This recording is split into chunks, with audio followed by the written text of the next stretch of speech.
The crystal wine glass trembled in Emma's hand as she watched Daniel Chen, the man she'd abandoned 3 years ago when his startup collapsed, stand motionless at her father's mahogany dining table, his worn jacket a stark contrast to the opulence surrounding him.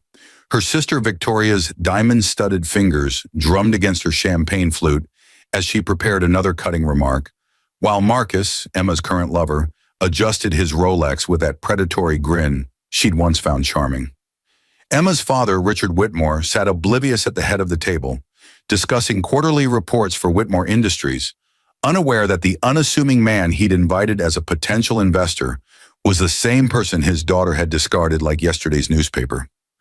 Victoria leaned forward, her voice dripping with manufactured sweetness as she asked Daniel about his little business ventures. And Marcus erupted into that booming laugh that now made Emma's stomach turn, both of them blind to the storm gathering behind Daniel's calm eyes. What neither Victoria nor Marcus could see, what Emma herself was only beginning to suspect as recognition flickered across Daniel's face, was that the man they were mocking held the actual ownership papers to Whitmore Industries in his briefcase. Having acquired the controlling shares through a shell corporation her father had desperately sold to 6 months ago. But what had driven Emma to abandon Daniel in his darkest hour? What secret had Victoria been hiding about her involvement in Daniel's original company's destruction? And what would Daniel's revelation do not just to her father's empire, but to the fragile threads holding their family together? Emma Whitmore had perfected the art of becoming invisible at family dinners. She'd learned over 29 years that survival in the Whitmore household meant blending into the expensive wallpaper, nodding at appropriate intervals, and never ever challenging her father's proclamations or her sister's poisonous commentary. Tonight should have been no different. The familiar scent of her mother's old perfume, Chanel No. 5, which her father still had the housekeepers spray in the dining room every evening, mixed with roasted duck and her own mounting anxiety as she took her seat beside Marcus. Marcus Bentley was everything her father had wanted for her. Old money, Yale pedigree. A portfolio manager at Wellington and Cross with enough connections to fill the Metropolitan Opera House. He was also, Emma had discovered 3 months into their relationship, spectacularly boring, casually cruel, and currently having an affair with his secretary. But she'd learned that lesson too. Whitmore women didn't make scenes. They smiled. They endured. They pretended. Just like she was pretending she hadn't recognized Daniel Chen the moment he'd walked through the door. 3 years. 3 years since she'd last seen him, and her body had reacted before her mind could catch up. A sharp intake of breath she'd disguised as a cough, a wine glass gripped too tightly, her pulse hammering against her throat like a caged bird.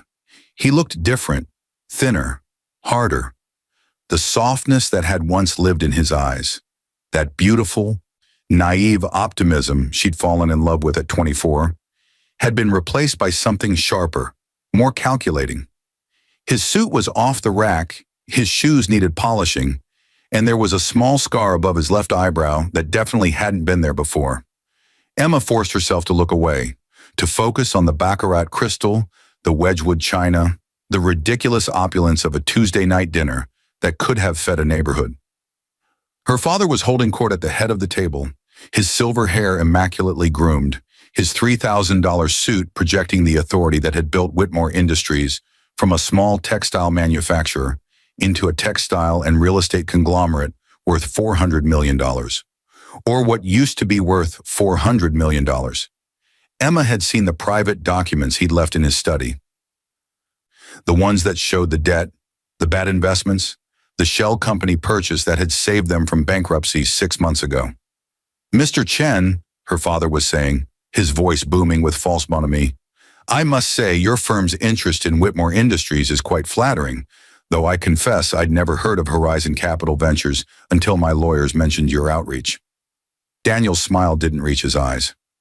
Emma remembered when his smiles had been genuine, when they'd lit up his entire face. We prefer to keep a low profile, Mr. Whitmore. I find that some of the best deals are made outside the spotlight. Victoria, seated across from Emma, suddenly perked up. Victoria Whitmore Sterling, who'd married the Sterling Hotel's heir 2 years ago and acted as though she'd personally invented wealth.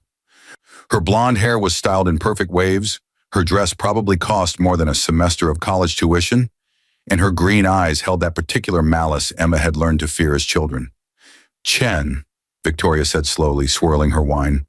That's an interesting name. Did you go to Wharton, Mr. Chen?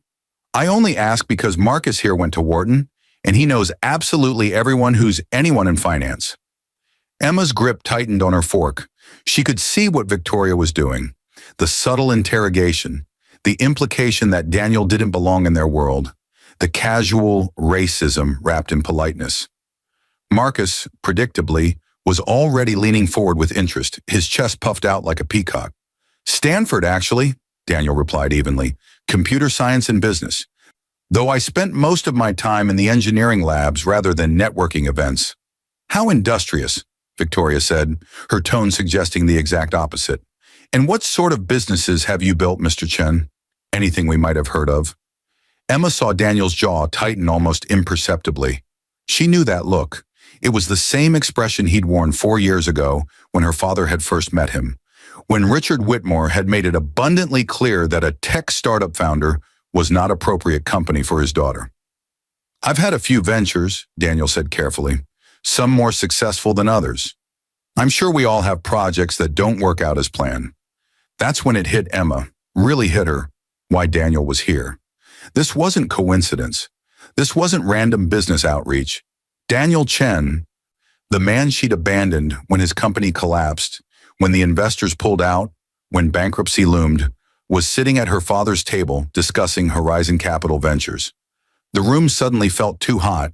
She'd left him the night his company, TechFlow Solutions, had officially dissolved.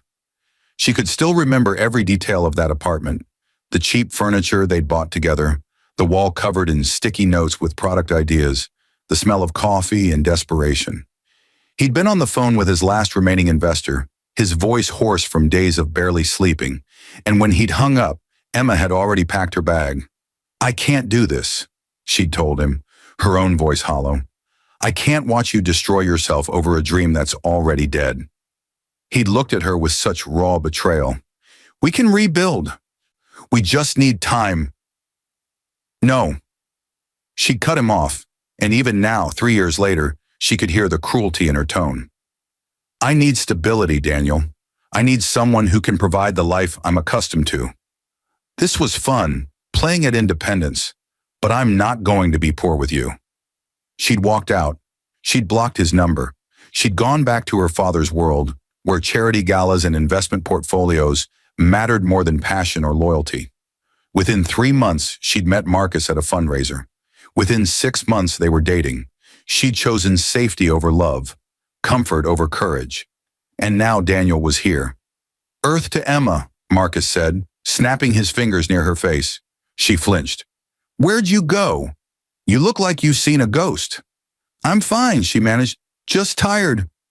Victoria wasn't done with Daniel. Emma could see it in the predatory gleam in her sister's eyes. Victoria had always been like this, finding weaknesses, pressing on bruises, all while maintaining that beauty pageant smile.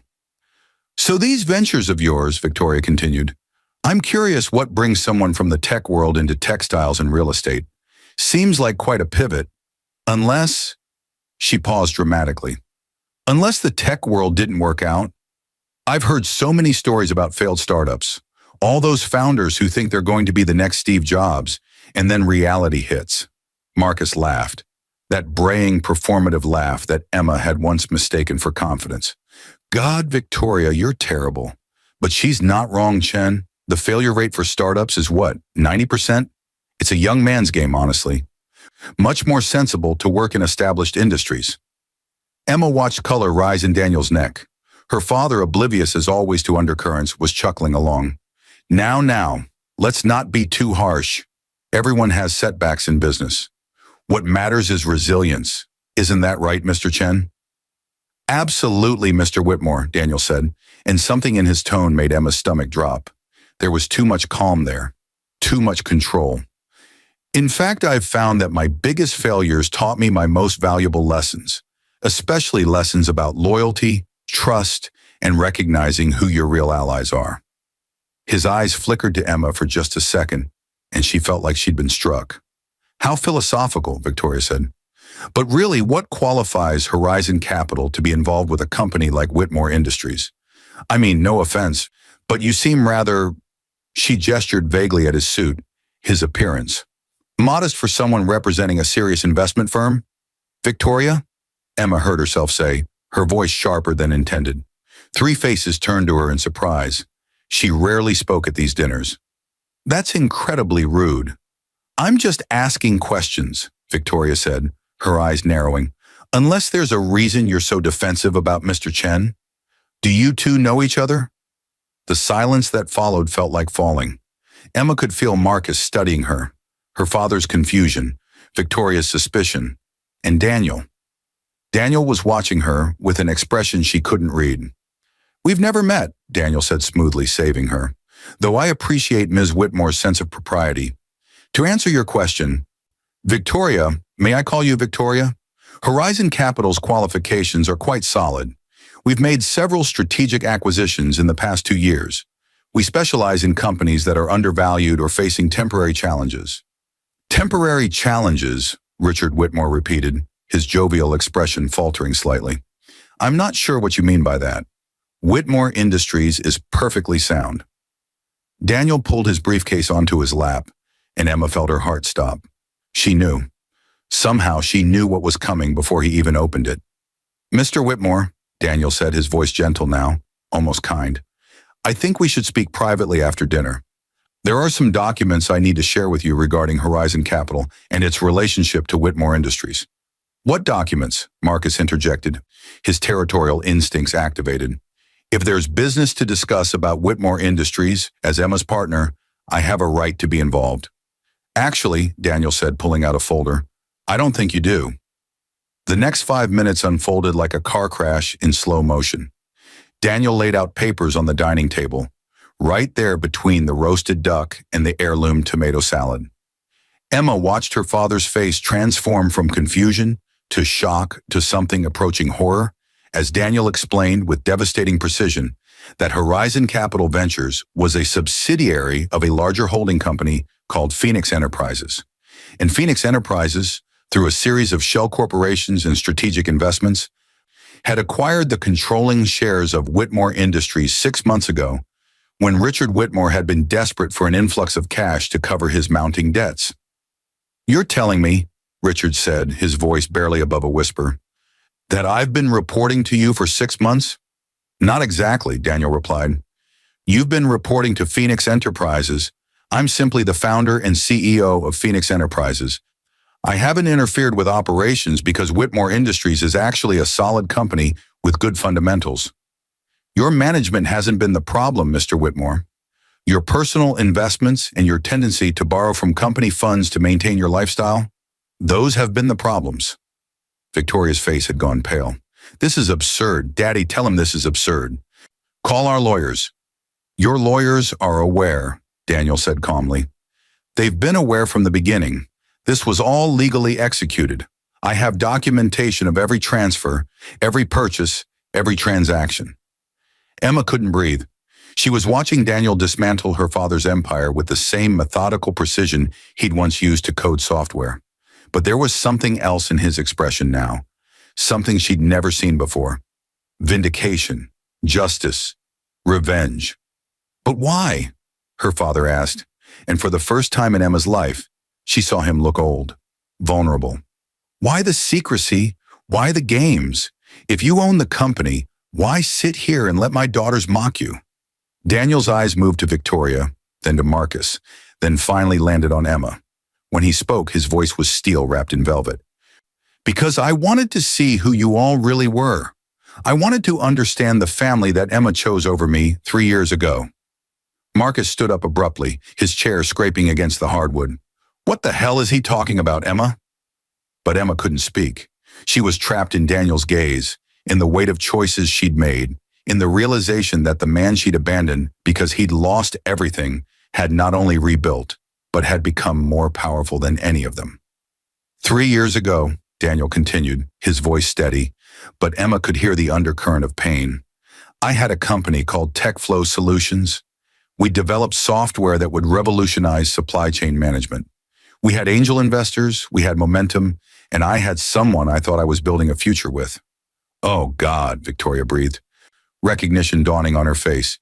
You're that Daniel, the broke startup guy Emma was slumming with. Victoria, shut up, Emma said desperately. You shut up, Victoria shot back. Is this why he's here? Is this some pathetic revenge plot because you dumped him?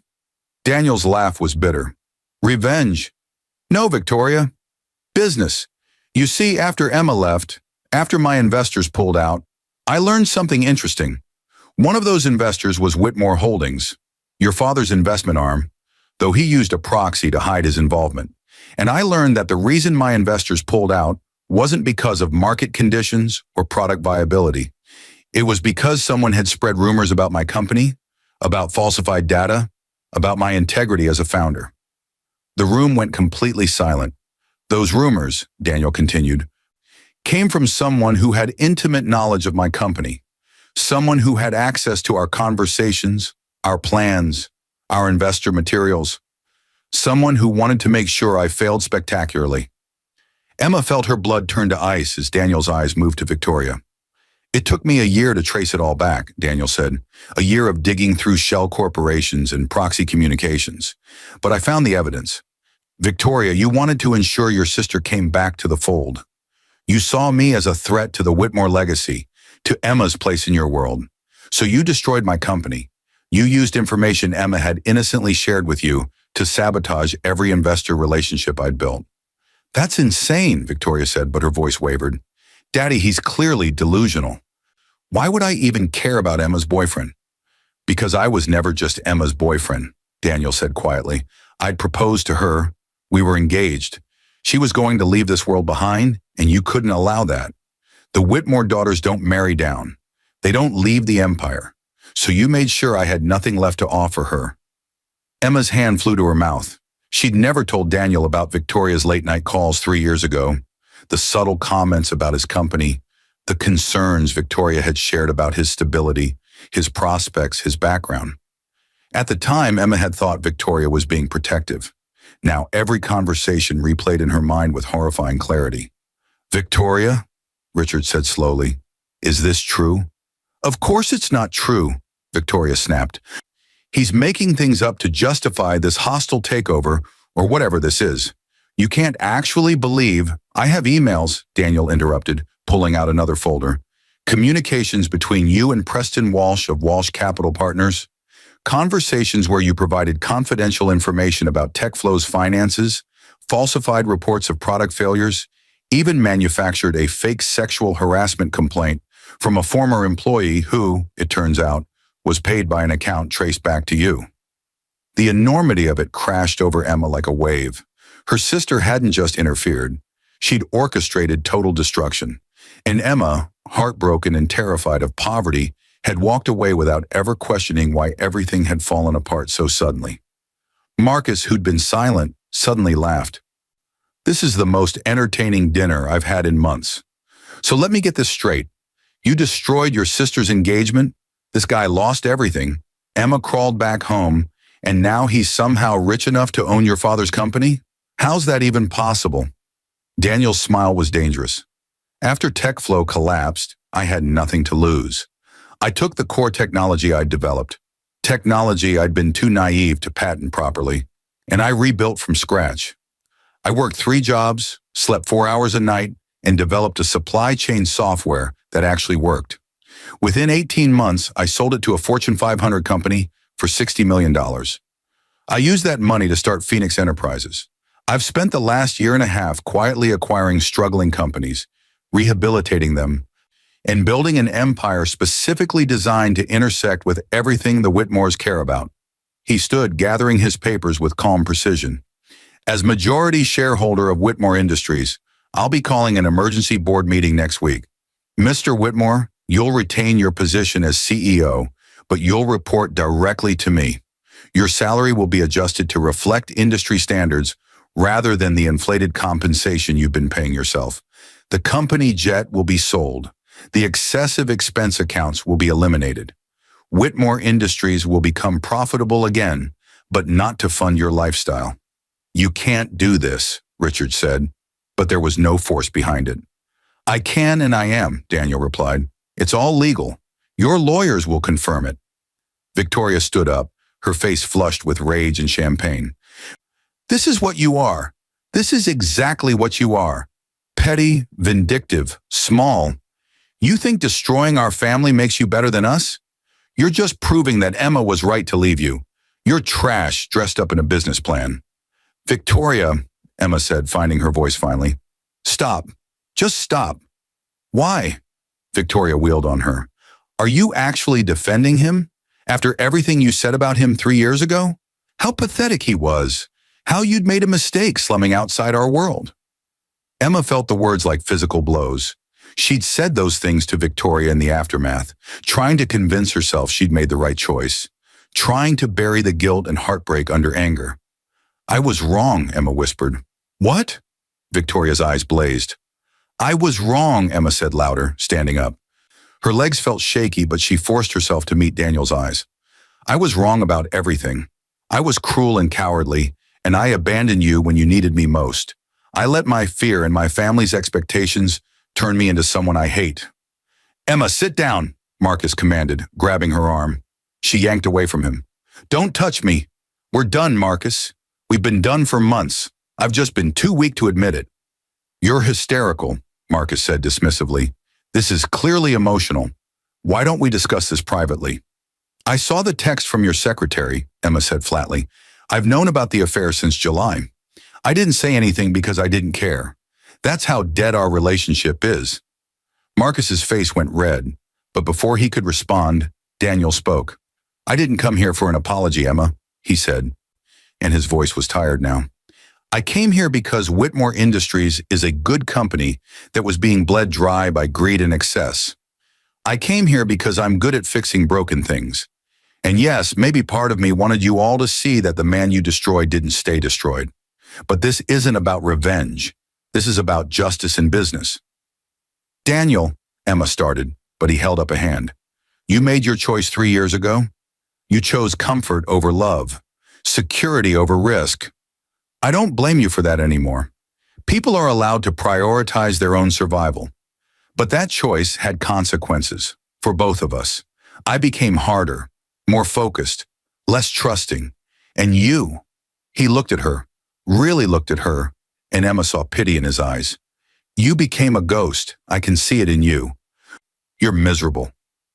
Tears were streaming down Emma's face now, and she didn't bother to hide them. I know. Richard Whitmore, who'd been sitting in stunned silence, suddenly spoke.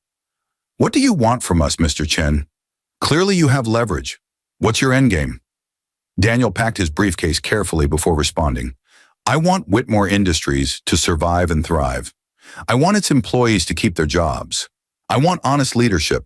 As for your family, he looked at each of them in turn. Victoria, I'd recommend you focus on your own marriage. I have it on good authority that your husband is considering divorce. Something about discovering you forged his signature on several investment documents. Victoria's face went white. Mr. Whitmore, I'd recommend you speak to a financial advisor about personal bankruptcy. Your gambling debts are substantial, and they're not going away. Richard's hand started shaking. Marcus, I'd recommend you update your resume. Your firm is about to lose its largest client, and I've heard whispers about an SEC investigation into your trading practices. Marcus looked like he might be sick. And, Emma, Daniel said softly, I'd recommend you figure out who you actually are, not who your family wants you to be, not who you think you should be, who you are. He walked to the door, then paused. Oh, and one more thing. Victoria, I wanted you to know that I found the employee you paid to file that fake harassment complaint. She felt terrible about it. She had student loans and you offered her $50,000. She's agreed to provide testimony and documentation of your involvement. I haven't decided yet whether to press charges or make it public. I'll let you wonder about that for a while. After he left, the dining room erupted into chaos.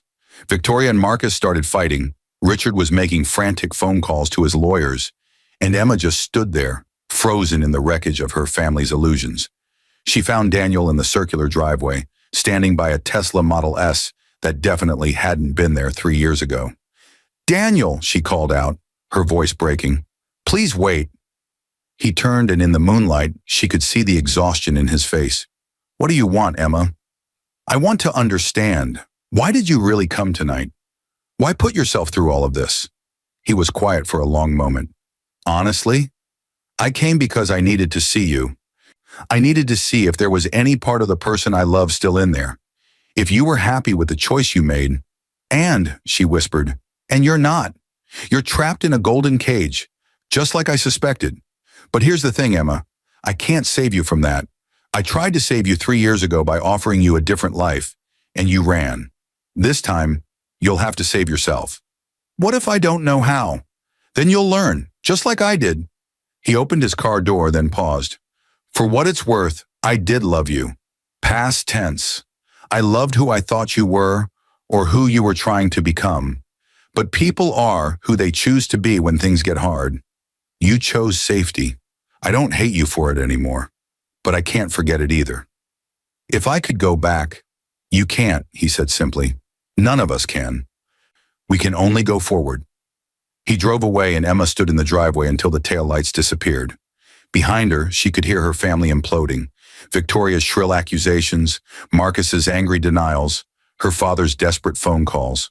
The Whitmore empire was crumbling, and she realized with crystalline clarity that she didn't care. For the first time in 3 years, Emma felt something other than numbness. It hurt. God, it hurt like nothing she'd ever experienced. But pain meant she was still alive.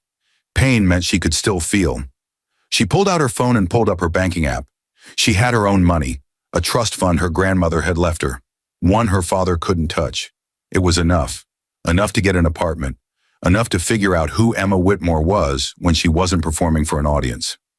She typed out a text to Daniel, even though she wasn't sure he'd read it. You were right about everything. Thank you for not letting me forget who I could have been. I'm going to try to become her again.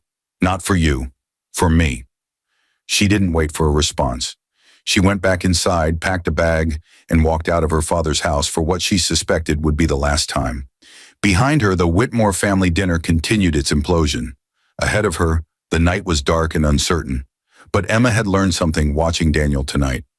Sometimes the person who loses everything is the only one who's truly free to rebuild. Sometimes being crushed is the first step to becoming whole.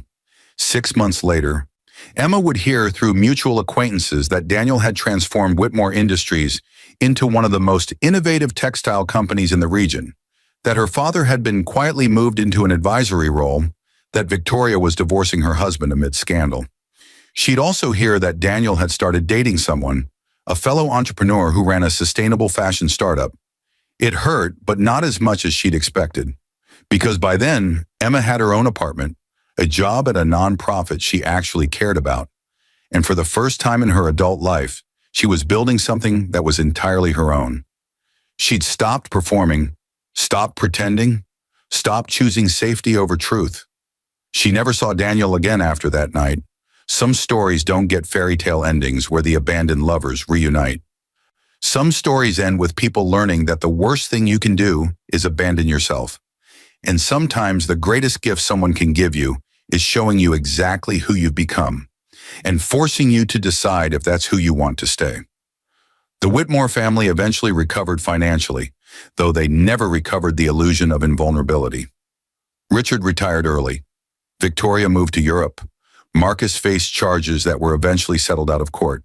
And Emma learned to be alone without being lonely, to be vulnerable without being weak, to be enough without needing approval or luxury or the validation of a family that had never truly seen her. Years later, she'd sometimes wonder what Daniel was doing, if he ever thought about her, if he'd found happiness. But mostly, she'd be grateful. Grateful that he'd come to that dinner. Grateful that he'd been strong enough to show her the truth. Grateful that he'd crushed the comfortable lies she'd built her life on, leaving her no choice but to rebuild from honest foundations. Because in the end, the man she'd abandoned hadn't just owned her father's company. He'd owned the truth she'd been running from, that sometimes love is the only thing worth betting everything on, and that playing it safe is the riskiest choice of all.